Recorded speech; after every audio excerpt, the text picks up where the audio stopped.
हमने उसका एक रिफॉर्म्ड वर्जन बनाया है जो कि उसके मुकाबले में बहुत इकोनॉमिकल भी है और उससे स्मार्टर भी है। प्राइस कम करने से इसकी क्यों कम हुई है, हमने इसका जो डिज़ाइन है वो स्मार्टर कर दिया है। लेकिन जहाँ तक इसकी परफॉर्मेंस की बात है, परफॉर्मेंस इसकी 100%, मैं 99 भी नहीं कहूँगा, 100% इसकी परफॉर्मेंस बिल्कुल सेम है। 50% जो हमने डिसाइड किया हुआ है कि हम अपने प्रॉफिट का जो है पाकिस्तान की जितनी भी यूनिवर्सिटीज़ हैं उसके जो R&D डिपार्टमेंट्स हैं उसके लिए हम सर्व करेंगे।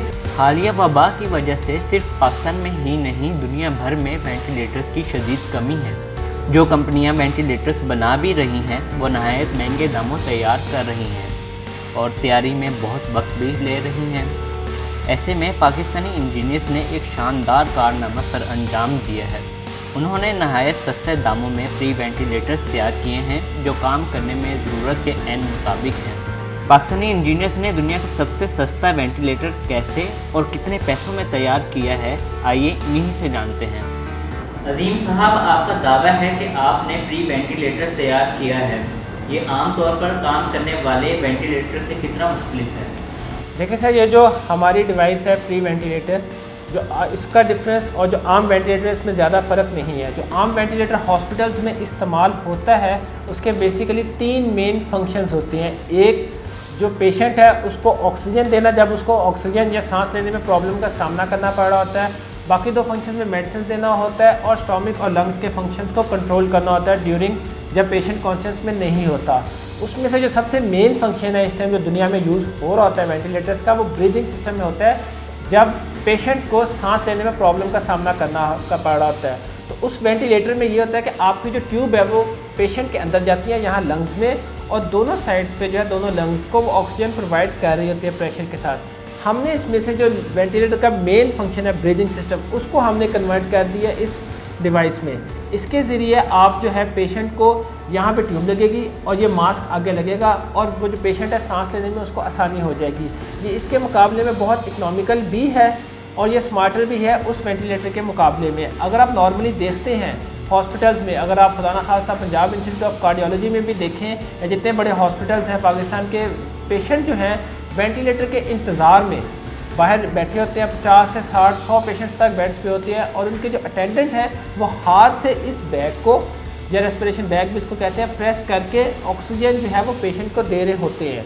और ये जो दौरानिया है ये 1 दिन से लेकर 2 दिन तक भी होता है और आमतौर पे 8 से 10 घंटे तक भी होता है जब तक वेंटिलेटर अवेलेबल नहीं हो जाता। तो अटेंडेंट्स की और डॉक्टर्स की और नर्सेस की इस मुश्किल को हल करने के लिए जो ये मैनुअली हाथ से प्रेस करना पड़ता था, इसको हमने मैकेनिकल कर दिया है। इसकी स्पीड भी एडजस्ट की जा सकती है। आम पेशेंट जो एक नॉर्मल इंसान है वो 15 दफ़ा एक दफ़ा सांस लेता है, लेकिन अगर वो 28 तक हो जाए तो उसका मतलब होता है कि उसको सांस लेने में प्रॉब्लम का सामना करना पड़ रहा है। तो इसी स्पीड को मद्देनज़र रखते हुए हमने इसमें एडजस्टर भी लगाया कि आप इसकी स्पीड एडजस्ट कर सकते हैं। डॉक्टर्स जो है पेशेंट की रिक्वायरमेंट के मुताबिक इसकी स्पीड को एडजस्ट कर सकता है। 15 से 20, 25, 30 जो भी पेशेंट को रिक्वायर्ड जो ऑक्सीजन की स्पीड होगी उस हिसाब से इस पंखे जो पंप है उसकी मशीन एडजस्ट कर सकता है। मैं आपको चला के दिखा भी देता हूँ। इस तरीके से ये पंप प्रेस होगा, यहाँ पे ट्यूब होगी और ये मास्क है ये पेशेंट के मुंह पे लगा होगा और इसकी जो स्पीड है वो as per patient requirement adjust की जा सकती है। क्या ऐसी कोई डिवाइस पहले दुनिया में इस्तेमाल हो रही है?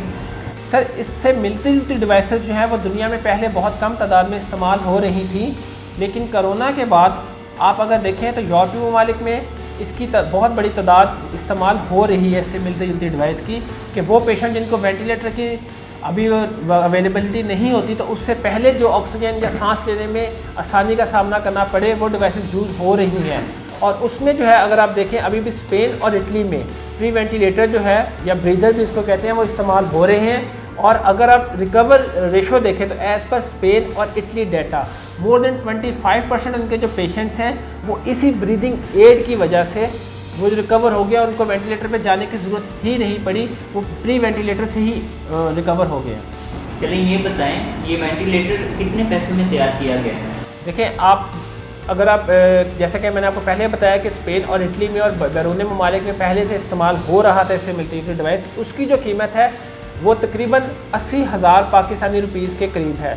इसमें मैं आपको बिल्कुल आप बता रहा है, मैं कोई नहीं समझूंगा कि MIT ने ऑलरेडी एक डिज़ाइन बनाया था और वो ऑलरेडी दुनिया में कई जगह पे इस्तेमाल हो भी रहा है, लेकिन उसकी प्राइस पाकिस्तानी 80 से 85,000 कॉस्ट करती है। हमने उसका एक रिफॉर्म्ड वर्जन बनाया है जो कि उसके मुकाबले में बहुत इकनॉमिकल भी है और उससे स्मार्टर भी है।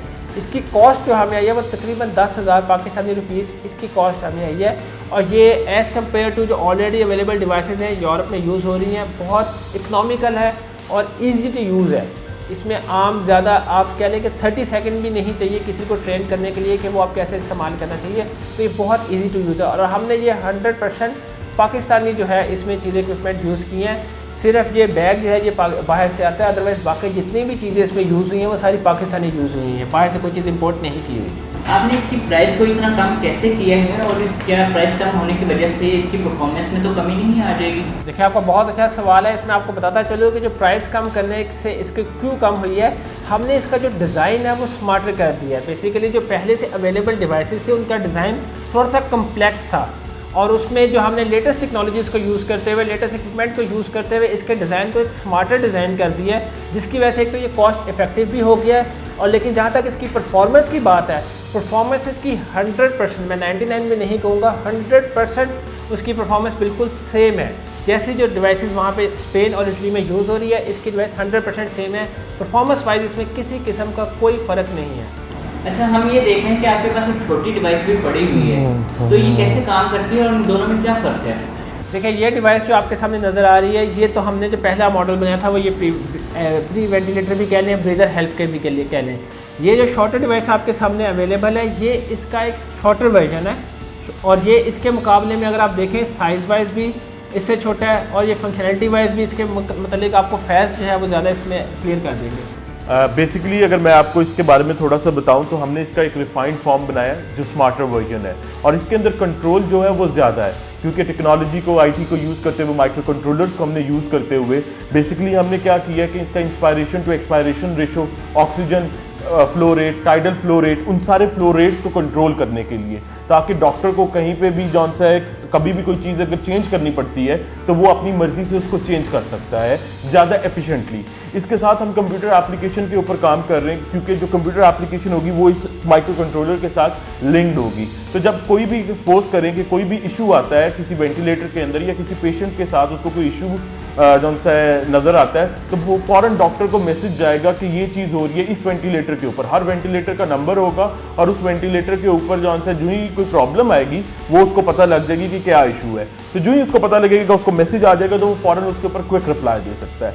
अगर मैं आपको थोड़ा सा एक्सप्लेन करूँ तो इसके अंदर हमने जौन सा है डीसी सॉलिनॉइड वाल्व्स लगाएंगे, जिससे कंट्रोल काफ़ी बेहतर हो जाएगा। ऑक्सीजन जौन सा है, यहाँ से हमारी ऑक्सीजन और एयर आएगी, यहाँ से पेशेंट को सप्लाई मिलेगी, ठीक है।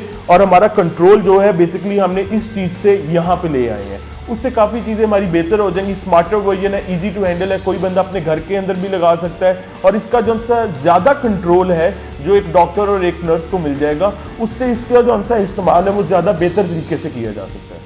बिल्कुल भी नहीं, ऐसी कोई बात नहीं है कि ये छोटी डिवाइस बिल्कुल महंगी है, क्योंकि हमने इसका स्मार्टर वर्जन बनाया है। इसके अंदर जो माइक्रो कंट्रोलर और डीसी वाल्व का एक आप कह लें कि जो सा ज़्यादा एक्सपेंसिव है, लेकिन अगर ये 10,000 की कॉस्ट कर रही है तो ये हमें 13,000 की कॉस्ट कर रही है, तो बहुत कम फ़र्क है। और मैं आपको बताना चाहूँगा इसी तरह का सेम मॉडल मर्सिडीज़ ने जौन सा बनाकर जौन सा इस्तेमाल किया, और वो यूएस के अंदर बहुत ज़्यादा और जर्मनी में बहुत ज़्यादा चल रहा है इसको। तो क्या इन दोनों डिवाइसेस को डॉक्टर्स ने अप्रूव कर दिया है? बेसिकली हम जौन से इसकी जो अप्रूवल के लिए हमने तमाम जितने भी अथॉरिटीज़ है पाकिस्तान की, हमने उनको जौन सा ईमेल भी कर दिया, और हम उनको जौन सा कांटेक्ट भी कर रहे हैं। और जबकि इंडिविजुअली डॉक्टर्स के को हमने इन दोनों डिवाइसेस को दिखाया है, और इंडिविजुअल तौर के ऊपर डॉक्टर्स ने इसको अप्रूव भी किया है, और इसको जौन सा पसंद भी किया है कि ये एक नई इन्वेंशन है, एक ये नई जौन सा आप कह लें कि आप एक आम आदमी, एक छोटा सा हॉस्पिटल जो 20, 25, 30 लाख का वेंटिलेटर नहीं अफोर्ड कर सकता, वो एक 10-15 हज़ार की डिवाइस तो अफोर्ड कर सकता है। जिस तरह आपके लोकल रूरल हेल्थ यूनिट्स हो गए, बेसिक हेल्थ यूनिट्स हो गए, पाकिस्तान की तकरीबन 22 करोड़ की आबादी के अंदर आप देखें तो बहुत कम हेल्थ फैसिलिटीज़ अवेलेबल हैं, और तमाम जो उनसे दूर इलाके हैं उनके पास इस तरह की भी फैसिलिटी अवेलेबल नहीं है। हमारे एम्बुलेंसेस के अंदर इस तरह की फैसिलिटीज़ अवेलेबल नहीं है। तो ये तमाम उन जगहों पे जौन से लगाया जा सकता है जहाँ पे जौन से बगैर कोरोना के ख़त्म होने के बाद भी इसकी जौन सा अफादियत है वो इतनी ज़्यादा है कि जितनी ज़्यादा डिवाइसेस बने उतना ही कम है ये। क्या आप इसे तैयार करके बेचने का इरादा रखते हैं? बिल्कुल सर, अगर आप देखें तो इसमें दो चीज़ें हैं कि हम इसको तैयार करके बिल्कुल बेचने का भी इरादा रखते हैं, और लेकिन इसमें हमने दो चीज़ें रखी हैं कि अगर इसकी जो प्राइस है वो प्राइस जो है वो मार्केट की बहुत पाकिस्तान के लिहाज से इकनॉमिकल होनी चाहिए, और वो उस तरीके से नहीं होनी चाहिए कि 1 रुपये की चीज़ बना के 1000 रुपये की सेल करनी चाहिए। हमने बिल्कुल ओपनली बताया कि इसकी कॉस्ट क्या होती है, और हमने अभी आपको भी बता दिया कि इसकी कॉस्ट क्या है और इसकी कॉस्ट क्या है। तो हम इसको बिल्कुल मार्केट इंशाल्लाह ज़रूर करेंगे, और इस पर हम वर्किंग भी कर रहे हैं। हम ऑलरेडी पेटेंट फाइल भी कर चुके हैं इसका, और हम लेकिन जो प्रॉफिट है वो बहुत ही नॉमिनल होगा। 50% जो हमने डिसाइड किया हुआ है कि हम अपने प्रॉफिट का जो है पाकिस्तान की जितनी भी यूनिवर्सिटीज़ हैं उसकी जो R&D डिपार्टमेंट्स हैं उसके लिए हम सर्व करेंगे, ताकि वो वहाँ पे और हमारे पाकिस्तानी इंजीनियर्स और पाकिस्तानी जो लोग हैं वो आ सकें और इस तरह के इक्विपमेंट बना सकें जो फंड्स ना होने की वजह से जिनको इश्यूज़ होता है। और अगर कोई और भी कंपनी ऑर्गेनाइजेशन हमारे साथ इस डिज़ाइन को बनाना चाहती है तो हमारा बिल्कुल ओपन है, लेकिन हमारा सिर्फ शर्त यही है कि एक तो ज़्यादा प्राइस नहीं होनी चाहिए, दूसरा वो भी प्रॉफिट का 50% जो है वो हमारे पाकिस्तानी यूनिवर्सिटीज़ के स्टूडेंट्स के लिए R&D के लिए वो प्रोवाइड करेंगे।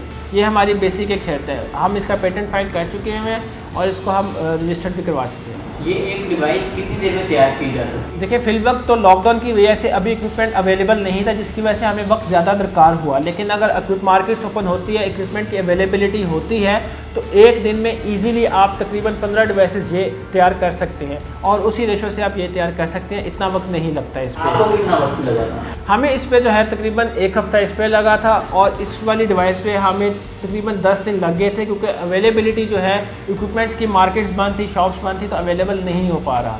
क्या हुकूमत पाकिस्तान ने इसको तैयार करने के लिए आपसे कोई रब्ता किया है? सर, गवर्नमेंट ऑफ पाकिस्तान के राब्ते से पहले मैं आपको आगाह करता चलूँ कि जो हम जिस प्लेटफॉर्म से हम इसको मार्केट में लेके आ रहे हैं और ह्यूमैनिटी के फ़ायदे के लिए लेके आ रहे हैं, हम शैलीज़ एप्लैम जो हमारी ऑर्गेनाइजेशन है उसका हमारा प्लेटफॉर्म है द इन्वेस्ट लैब, उसके प्लेटफॉर्म से हम इसको लॉन्च कर रहे हैं। अभी तक हमने इसमें गवर्नमेंट ऑफ पाकिस्तान के तमाम अदारों को अपनी ऑर्गेनाइजेशन की तरफ से, अपनी कंपनी की तरफ से ईमेल्स कर दी हैं, कॉन्टैक्ट करने की कोशिश भी कर रहे हैं। अभी तक तो फ़िलवक्त हमें गवर्नमेंट की तरफ से तो कोई रिप्लाई नहीं आया। और यहाँ पे एक चीज़ मैं और भी क्लियर करता चलूँगा कि हमें गवर्नमेंट की तरफ से किसी भी किस्म की कोई फंडिंग की ज़रूरत नहीं है। हम गवर्नमेंट से फ़ंड नहीं मांग रहे हैं, हम सिर्फ गवर्नमेंट से इतना वक्त मांग रहे हैं कि हमारे इन दोनों डिवाइसेस को आप एक दफ़ा चेक करवा लें। इसको अगर अप्रूव नहीं होती या कोई अगर आपको इशू नज़र आता है तो आप बिल्कुल हाईलाइट करें, वी आर ओपन। आप इसको हाईलाइट करें, हम उसको रेक्टिफाई करेंगे, क्योंकि जितने डॉक्टर्स को हमने अपनी डिवाइसेस चेक करवाई हैं उन्होंने इसको गुड टू गो कहा है और उन्होंने इसको एक्सेप्टेंस दी है। ये डिवाइस अभी आपको ओपन नज़र आ रही है, बेसिकली ये केसिंग के अंदर थी, आपको दिखाने के लिए इसकी केसिंग रिमूव करके सिर्फ इस डिवाइस को इस तरह लेके आया जा रहा है। अदरवाइज़ हमारे पास जो है फ़ंड्स के लिहाज से हमें हुकूमत से कोई कंसल्ट नहीं है और हमें चाहिए भी नहीं। हमारी इस पर यही रिक्वेस्ट है कि हमें गवर्नमेंट जो है सिर्फ वक्त दे अप्रूवल के लिए, हम इस डिवाइसेस को प्रेजेंट कर सकें, क्योंकि ऑलरेडी दुनिया में यूज़ हो रही हैं। इसको गवर्नमेंट अप्रूव करेगी तो इंशाल्लाह ना सिर्फ पाकिस्तान का नाम रोशन होगा, बल्कि इनको हम एक्सपोर्ट करके हम मिलियंस ऑफ डॉलर्स जो हैं वो हम अर्न कर सकते हैं गवर्नमेंट ऑफ पाकिस्तान के लिए और हुकूमत पाकिस्तान के लिए।